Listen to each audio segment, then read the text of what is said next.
Bueno, vamos a empezar primero por... Ayer hubo un anuncio. A ver, hubo varios anuncios de ayer del gobernador de la provincia de Buenos Aires, Axel Kicillof, donde planteaba también, entre otras cosas, primero, la apertura de los comedores, era una, y la otra de que va a haber, creo que hay una tercera que ahora no me estoy acordando, pero la otra que va a haber clases los sábados. Empiezo primero por la de los sábados. ¿Por qué vuelven las clases? ¿Por qué van a extender o cuánto tiempo va a durar eso? En principio, técnicamente. La propuesta es clases a contraturno de la jornada habitual, incluyendo los sábados. Es decir, en los días de la semana, cuando la jornada es de mañana, habrá clases complementarias en turno tarde, no para todo el conjunto de estudiantes. No es que todo un grado va a tener que ir, sino no es para todo el conjunto de estudiantes, es para un conjunto de estudiantes que, vamos a separar las cosas, que requieren seguir intensificando saberes. Entonces, según la necesidad de intensificación que cada estudiante tenga, la cantidad de horas de presencialidad contraturno o los sábados inclusive será mayor. Y para algún conjunto de estudiantes será obligatorio y para otros será optativo, como cuando el docente recomienda seguir fortaleciendo en la casa en un momento habitual. Bueno, hay un conjunto de estudiantes que se va a recomendar participar de esas actividades y en otros casos será obligatorio para poder acreditar y promocionar el año. ¿Qué porcentaje de alumnos van a tener que ir obligatorios? No sé si lo tienen estimado, pero ¿qué porcentaje van a tener que ir obligatorio y qué porcentaje es opcional? Para entender un poco eso. Bueno, mira, te cuento. Desde el año pasado existe lo que se llama el registro de trayectorias educativas, un registro centralizado, donde cada escuela nominalizadamente lleva la evaluación formativa de los estudiantes y sabe en qué medida se aprendieron los contenidos estipulados y en qué medida tienen que seguir fortaleciéndose.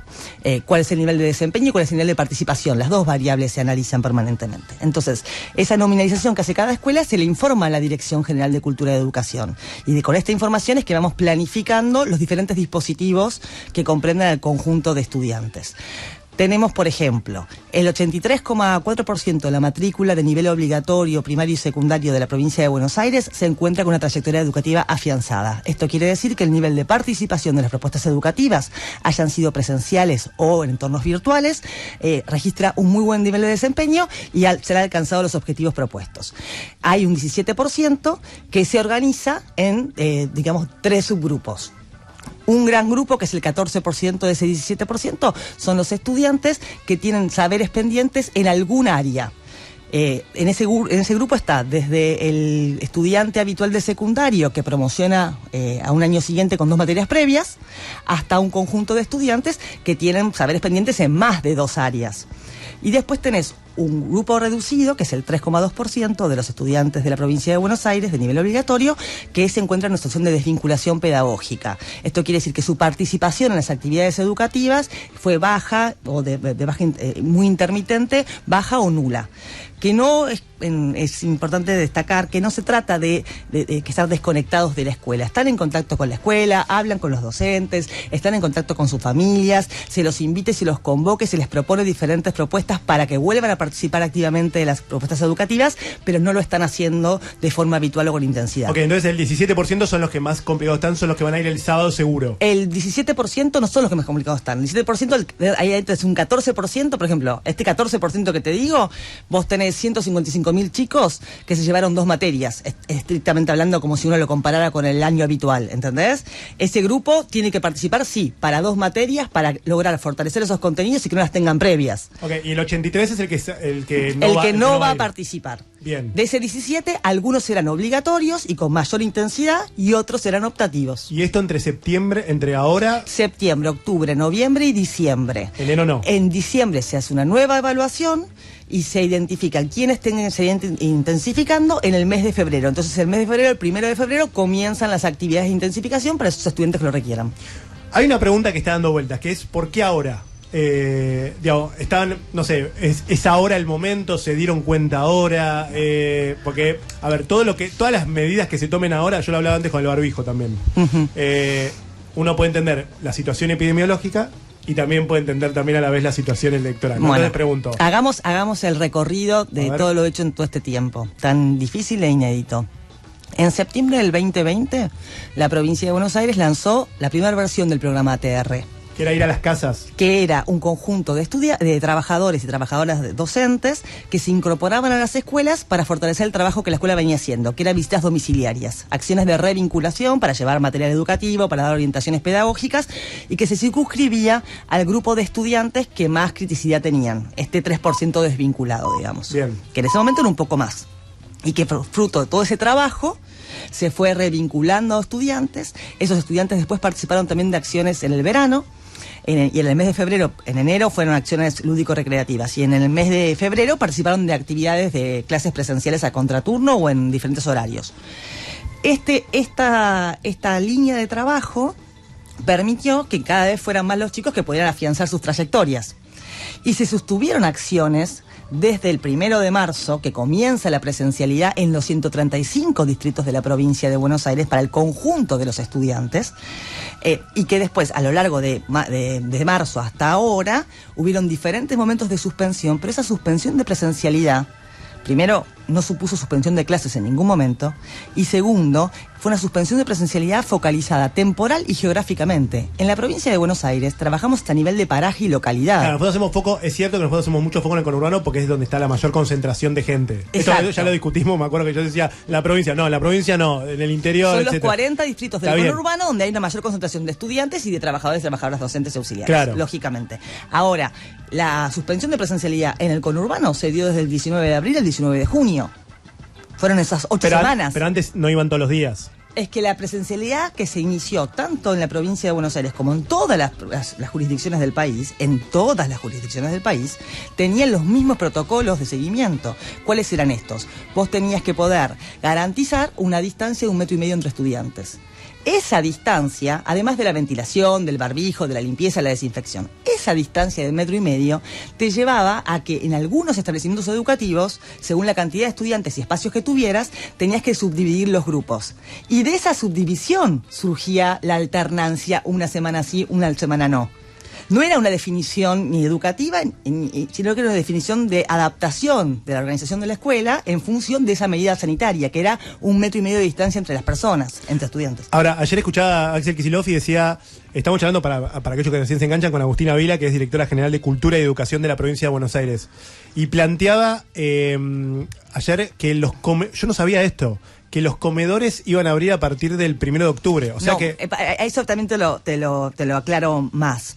Porque si no tenés comedor no podés abrir todo el día, ¿no? Digamos, vos la prestación del servicio escolar, de alimentario escolar, la tuvimos constantes en versión de módulo alimentario. O sea, llevaban la vianda a los hogares. Toda la vianda o el módulo de alimento se iba al hogar, que incluía una colación, incluía también almuerzo. Cuando nosotros iniciamos la gestión, había 1.772.000 chicos y chicas comprendidos en el programa. Pero de ese 1.772.000 chicos y chicas, había 1 millón que solo desayunaban, y 1.100.000, y un poquito más de 600.000 chicos que desayunaban y almorzaban. Nosotros transformamos eso en módulos alimentarios que incluía desayuno y almuerzo para todos. Después ese módulo alimentario se amplió en la cobertura e incluyó a 300.000 chicos y chicas más. Hoy son 2.032.000 chicos los que están comprendidos en el programa. En el mes a fin de junio, principios de julio, nosotros sacamos el protocolo que habilitaba el funcionamiento de los comedores escolares y de los kioscos también. O sea que ya estaba regular y estaba habilitado su uso. Por eso también en julio pudimos extender la jornada. ¿Y qué habilitó entonces? Lo que está diciendo el gobernador, lo que dice el gobernador es esto. Cuando volvimos de receso escolar, comenzamos con la prestación en la gestión estatal del desayuno o la merienda, y ahora comienza a darse la prestación de almuerzo también. Pero no se interrumpe la entrega de los módulos alimentarios. O sea que hay un momento en el que van a convivir las dos modalidades. El módulo alimentario, pero también el desayuno y almuerzo para todos aquellos chicos y chicas que lo requieran. Incluido quienes participen de actividades los sábados y estén comprendidos en el programa de ATR. Pero no entiendo bien. Entonces, espera, ¿hasta ahora estaban habilitados los comedores? O sea, desde el mes de julio. Desde el mes de julio vos podías almorzar. Sí. Y lo que habilita a partir del 1 de octubre es que vos podías almorzar, pero en el caso de la provincia de Buenos Aires vos podías desayunar, o la prestación que la escuela de gestión estatal daba era desayuno o merienda, y a partir de ahora va a ser almuerzo también, porque la complejidad del almuerzo es mucho mayor en términos de la disposición de los espacios, fundamentalmente, y la cantidad de chicos involucrados. Claro. Entonces, lo que se habilitó ahora, lo que comienza es darse la prestación de almuerzo, pero vos en una escuela de gestión privada tenías esa habilitación desde el mes de julio. En la gestión estatal se había continuado con el módulo alimentario, con esa modalidad de prestación en el hogar, y ahora se incluye no solo el desayuno o la merienda, sino también el almuerzo.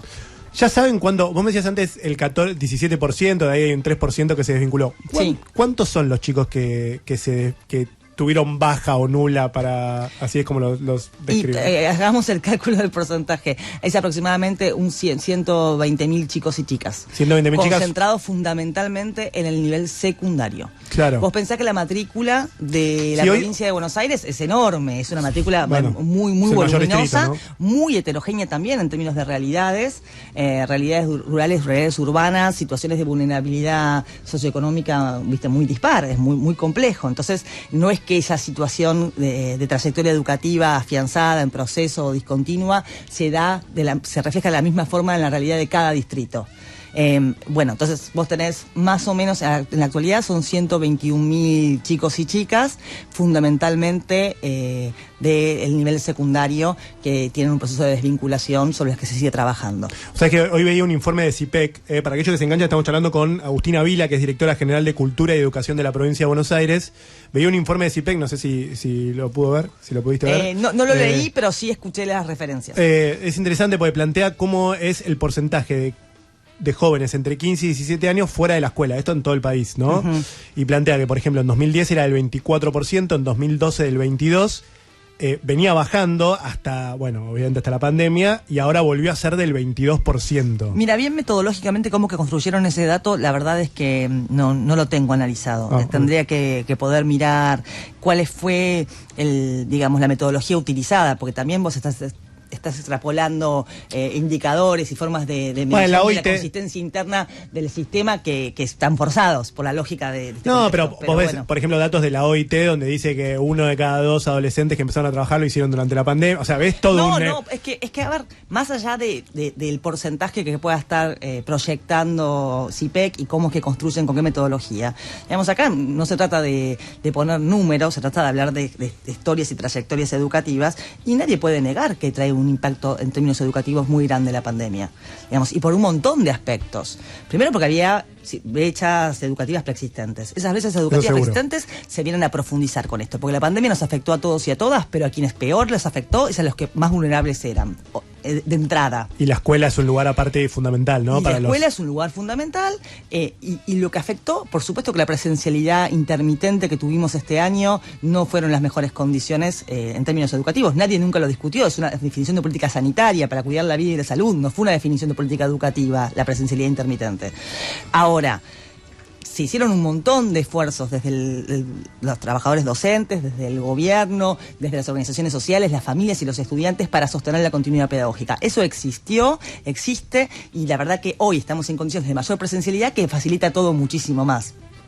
Las condiciones de presencialidad no facilitaban en su momento. Bueno, ahora, la angustia por la enfermedad, la muerte, la tristeza, la depresión por el aislamiento, los conflictos intrafamiliares, las problemáticas de ingreso de los hogares, son aspectos que sin duda dificultan que cada estudiante tenga la misma predisposición y la misma disponibilidad a aprender y a enseñar, y a ser enseñado y a participar en un proceso de enseñanza que si no los padece. Entonces, hay familias y hay estudiantes que están afectados, tienen padecimientos subjetivos, y eso también hay que trabajarlo, y la escuela es un espacio muy importante para que eso se trabaje. Sí, claro. Hay estudiantes que tienen padecimientos subjetivos o tienen realidades muy duras en sus hogares.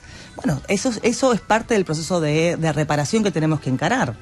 O sea que hoy escuchaba una epidemióloga en el Congreso de los Estados Unidos, estaba hablando, ya te digo el nombre porque se me fue, Tracy Beth Hoek, que decía es un poco lo que está pasando también hoy con el diario Lunes. Muchas cosas son más fáciles, pero algunos también lo señalábamos o lo señalaban también en el momento, de esto de si no pagar un muy alto costo, un costo desproporcionado a los chicos, ¿no? En la pandemia.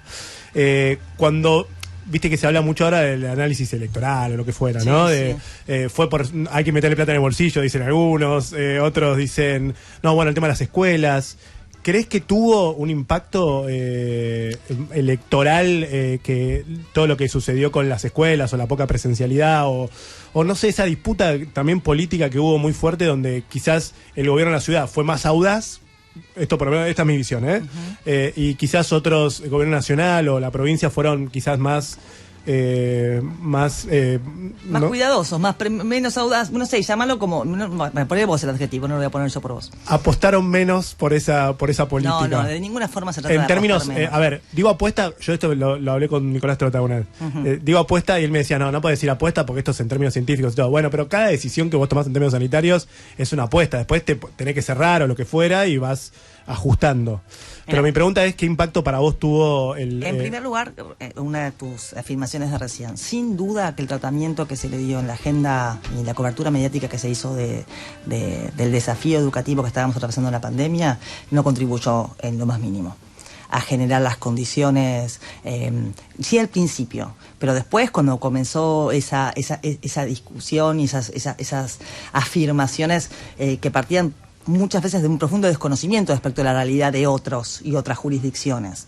Porque no podés comparar el punto de partida, la complejidad de los sistemas educativos, por la cantidad de estudiantes, por la desigualdad de origen en términos de vulnerabilidad socioeconómica, por la brecha educativa que cada uno tiene, por las condiciones edilicias de las escuelas, en términos de seguridad y en términos de espacio. Hay un montón de aspectos que hacen de puntos de partida más fáciles o más complejos para todas las jurisdicciones.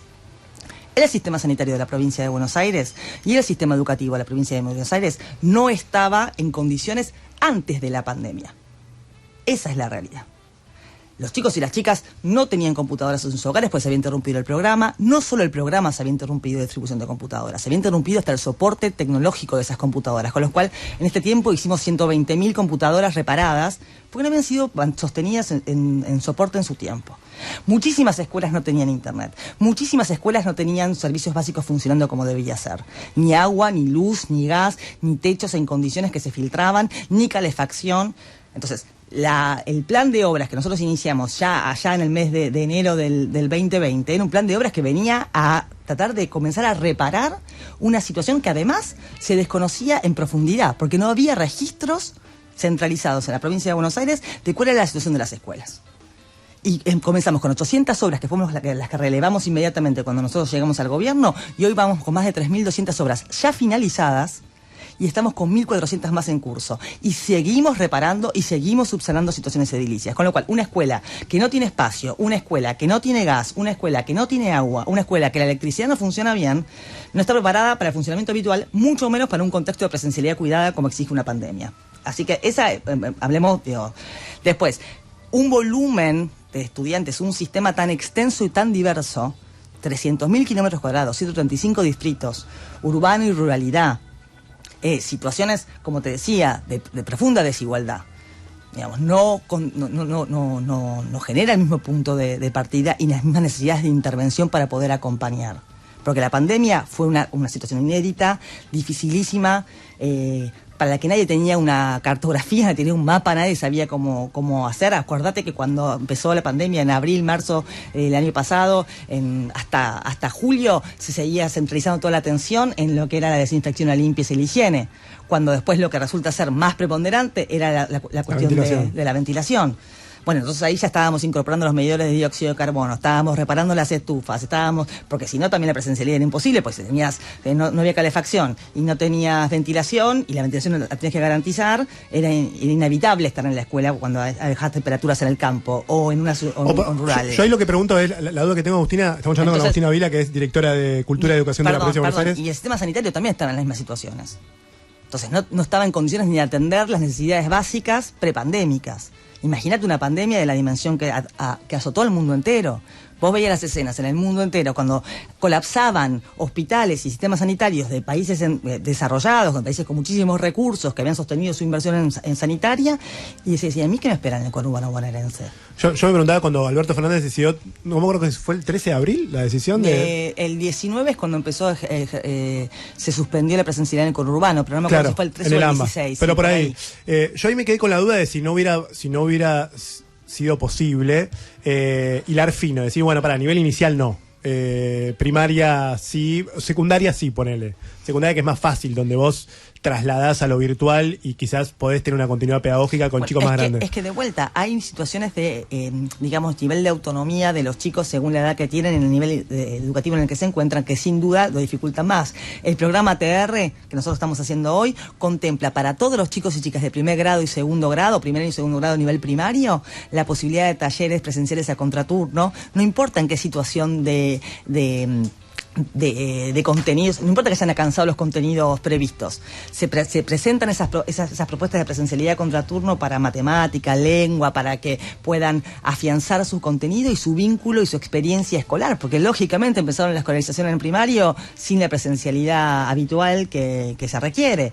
Entonces, a todos los afecta y el nivel de autonomía afecta más o menos o complejizaba mucho más la tarea de enseñar a distancia o con cuadernillos o con la modalidad que fuera. Y volviendo a la pregunta original, ¿crees que hubo un costo en términos electorales por no sé, por todo esto que sucedió con las escuelas? Bueno, sin duda la pandemia nos complicó y nos atravesó muy profundamente a todos como sociedad. Hay algo que es el contrafáctico de qué hubiese sido si no hubiésemos hecho A, B o C, que la verdad que no tiene una respuesta y que es entendible que la gente te diga hoy estoy agotada, me siento afligida, no encuentro una situación económica que me dé el sostén que requiero, y sin duda también toda esta desorganización que trajo consigo esta intermitencia de la presencialidad pudo haber afectado. Es un cúmulo de cosas, sí. Ahora, es un Estado, el Estado provincial, el Estado nacional, los estados municipales han desplegado todo lo que estaba a su alcance con los recursos que tenían y más. Ahora, promover, en muchos casos hubo que reparar y reconstruir capacidades estatales básicas que no estaban. Y eso te lleva muchísimo más tiempo que la propia inversión. Esa es la verdad. Reconstruir procesos, equipos, formas de intervenir. ¿Requiere de inversión? Sí. ¿Requiere de inversión sostenida e incremental? Sí. ¿Alcanza con eso? No. Es todo un aprendizaje, y ese aprendizaje tuvo que hacerse y reconstruirse esas capacidades estatales en pandemia. Entonces, no es que partimos de un escenario en el que estábamos muy fuertes como Estado, como para salir a dar respuesta. Tuvimos que reconstruirlo en el proceso. Y eso hizo todo mucho más cuesta arriba. Se hizo todo lo que se pudo y se va a seguir haciendo. Y sin duda pudo haber aciertos y desaciertos. Pero siempre el compromiso y el cuidado de la salud y el bienestar de la población estuvo ante todo y seguirá estando. Y este momento en el que la vacunación y el esfuerzo de toda la población para poner el hombro para ser vacunada, pero además para seguir cuidándose y haber cuidadose tanto durante todo este tiempo, y nos permite estar dando la vuelta de la pandemia, estar de salida de esa pandemia, siempre con cuidado, siempre con, digamos, no hay que ser exitista, pero es efectivo y se constata en la realidad la mejora epidemiológica, que es muy importante. Bueno, nos permite ir recobrando cada vez más espacios de nuestra vida.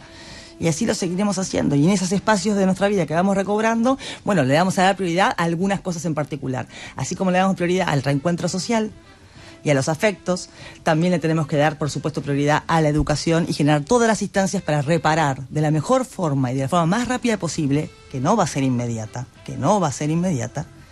las trayectorias educativas de los chicos y las chicas. Te hago la última. Agustina Vila, directora general de Educación y Cultura de la Provincia de Buenos Aires. ¿Las universidades del conurbano ya recobraron presencialidad o también están, no sé, pues la UBA, por ejemplo, no? Los protocolos de presencialidad universitaria son definiciones de cada universidad en el marco del sistema universitario y en acuerdo con las jurisdicciones. Está habilitada la presencialidad, pero cada universidad va definiendo qué carreras promueven presencialidad y cuáles sostiene mayoritariamente o totalmente en virtualidad, porque sobre todo lo que hoy justamente decía el ministro de Educación de la Nación, lógicamente la forma en la que se organiza la currícula y la cursada universitaria hace aula, que claro, en mitad del cuatrimestre es bastante complicado poder hacerlo. Entonces se han definido que muchas carreras que requieren talleres prácticos, laboratorios, práctica tanto en el edificio universitario como en otras instituciones tengan una presencialidad mayor, que por ahí otras carreras que son más teóricas, otras materias que son más teóricas y que permitan entonces continuar, y es mejor continuar bajo la modalidad virtual. Claro, así que cada universidad está definido. Pero ya tienen aprobado, ya tienen vía libre. Sí, lo tienen, por supuesto. Bueno, Agustina Vila, directora general de Cultura y Educación de la Provincia de Buenos Aires, gracias por haber venido acá al estudio. Te agradezco muchísimo a vos, siempre a disposición.